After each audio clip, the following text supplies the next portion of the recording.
Olá, bem-vindos a mais um episódio da série Projetos e Perrengues. Eu sou a Fran e hoje a gente tá com o Carlos. Carlos, rapidamente, quem é o Carlos? De onde que ele veio? Do que ele se alimenta? Bom, eu ajudo empresas a atingirem seus objetivos de negócio, principalmente através de projetos. E para isso eu tenho 10 anos de experiência na área de tecnologia, onde eu fui programador, fui líder de projeto, analista de sistemas, analista de negócio. Então percorri toda uma carreira de tecnologia durante 10 anos. E no segunda década, para completar 20 anos, eu tenho 10 anos de gerenciamento de projetos. Olha, bastante tempo, né? Então é metade da carreira técnica e metade como gestor de projetos. Eu fiquei sabendo, por aí, que teve um episódio da tua vida pessoal, daí tu expõe o quanto tu quiser dele, que botou em prova um dos pontos da metodologia do PMI, que é o plano de comunicação.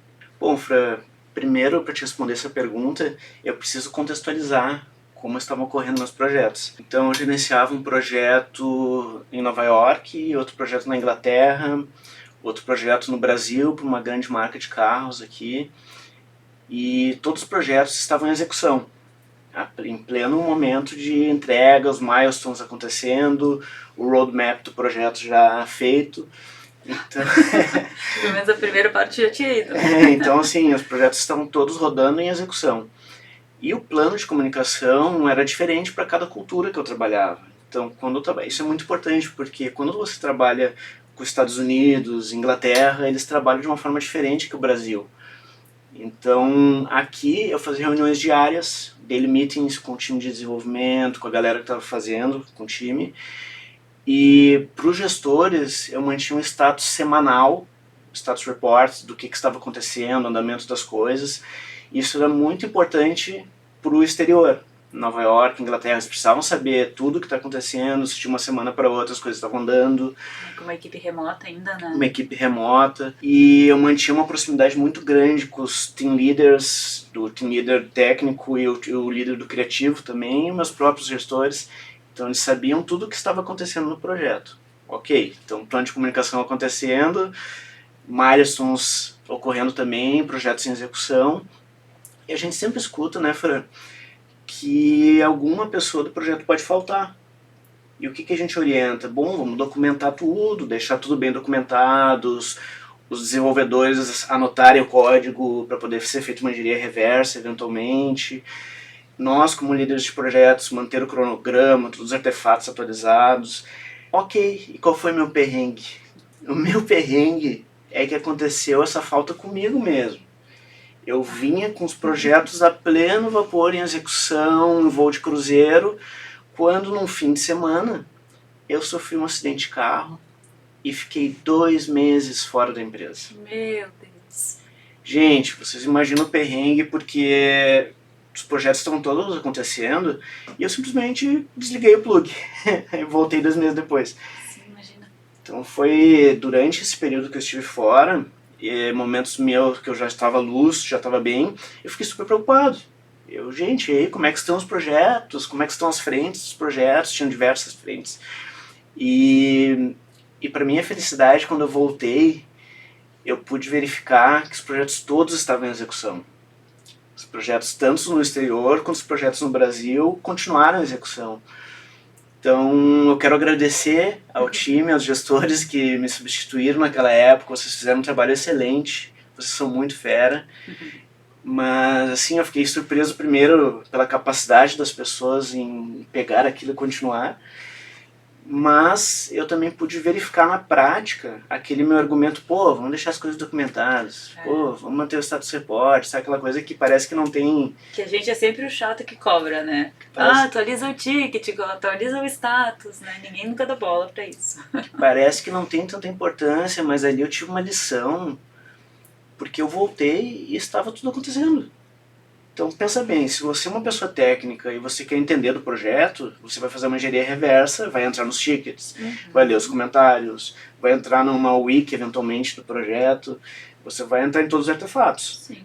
E se você é líder do projeto, imagina, de repente, de um dia para o outro, ter que assumir um projeto que está em execução, os milestones acontecendo.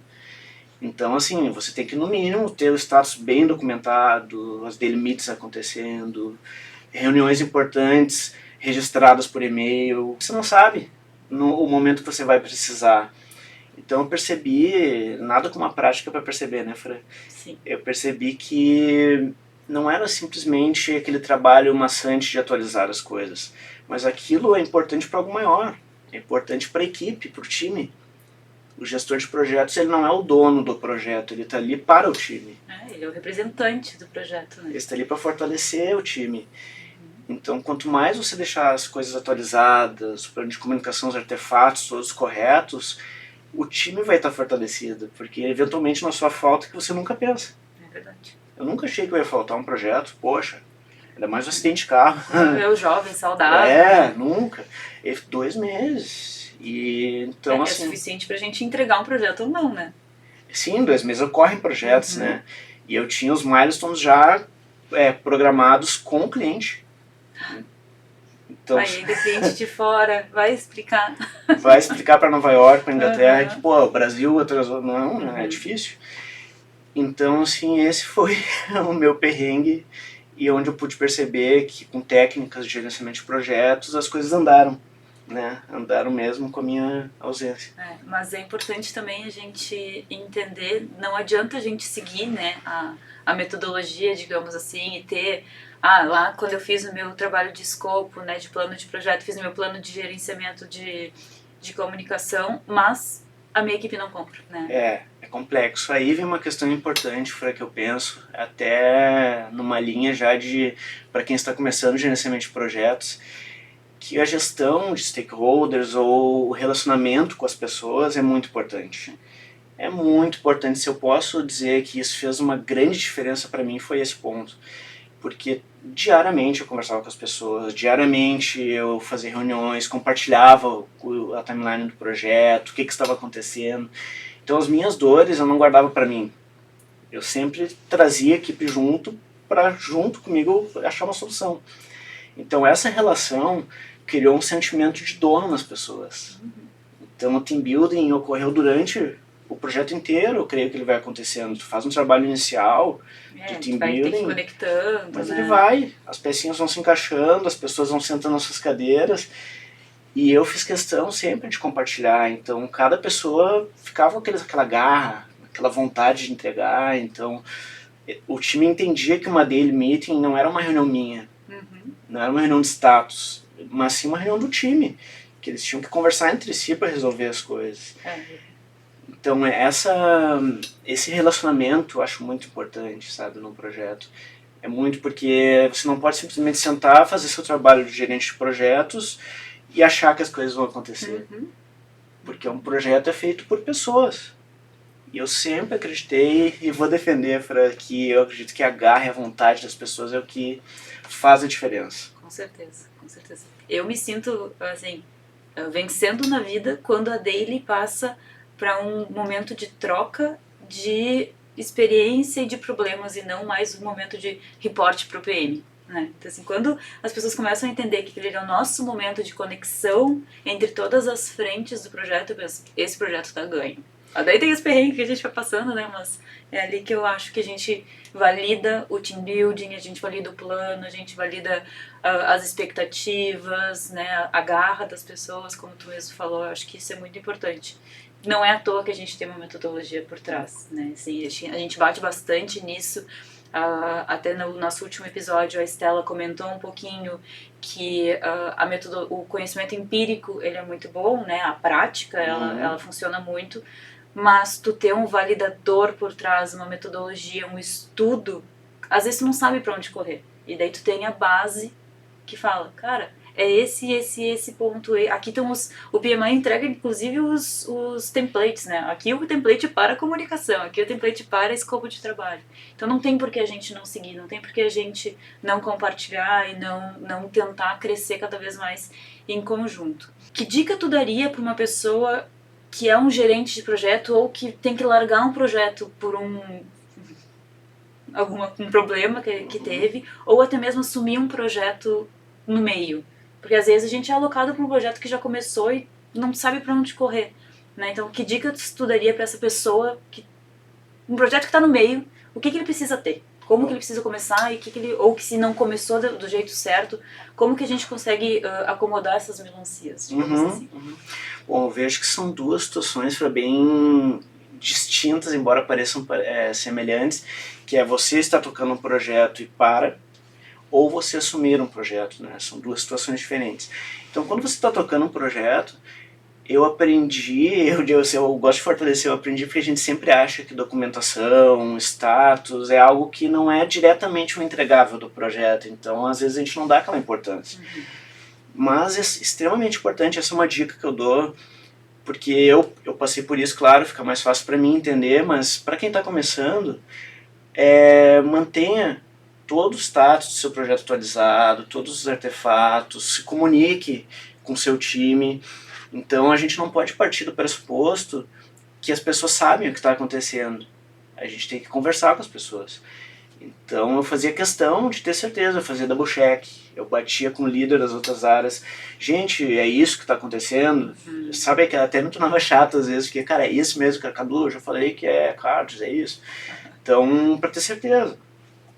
Então isso é importante, porque se você, como você colocou o exemplo, for sair do projeto, o time inteiro sabe o que está acontecendo.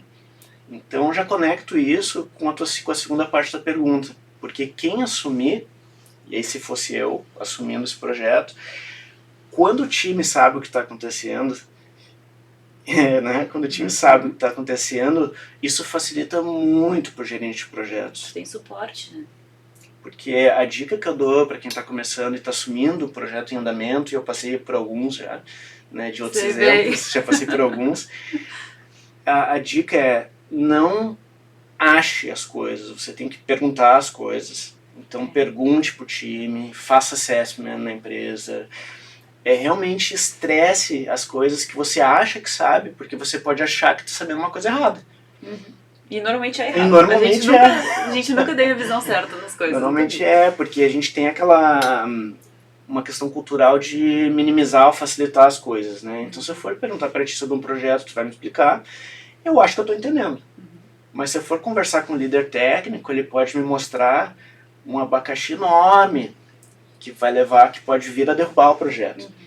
Então, o conselho é esse: quem for assumir um projeto, converse bem com o seu time, entenda todos os aspectos técnicos, aspectos políticos. Poxa, gente, se eu tomar tal decisão, eu vou estar incomodando alguém? Ou eu preciso fazer uma gestão de conflitos? Quem é que aprova, com quem que eu tenho que validar cada ponto. Essa pessoa que aprova, qual o interesse dessa pessoa versus a outra pessoa. O nível de importância, né, dos aprovadores também. Eu tenho 2 aprovadores. Um é do financeiro e o outro é, sei lá, de política. Qual deles tem mais peso se eles pegarem entre eles, né? Exatamente. E a gente nunca sabe direito, né? Então essa gestão de conflitos tem que estar bem mapeada. Eu vejo que está tudo entrelaçado, né? Comunicação, gestão de conflitos, gestão de stakeholders, você tem que fazer essa parte humana. Né? Então você não pode considerar um projeto como uma coisa mecânica. Ou seja, eu criei a timeline, tenho o escopo, dou play, tudo acontece. Gente, quem é gerente de projeto sabe que isso não existe. E não funciona. Não funciona. Então você tem que realmente trabalhar muito com as pessoas, e acreditar muito nelas e fazer a gestão do time e estar para o time. Então é isso. Muito legal, muito legal. Acho que tu foi falando assim, foi passando um filme na minha cabeça de todos os projetos que eu não documentei. É muito pequenininho, são só 2 semanas, não precisa documentar. Daí o legado não existe, daí a manutenção não existe, daí o lessons learned não existe. E, né, tu vai fazer 2 semanas depois um projeto igual, tu tem que fazer tudo do zero. Perfeito. Né? Então assim, pode ser que seja um projeto sem perrengue, que ele vai surgir, vai servir de base, na verdade, né, para outros projetos.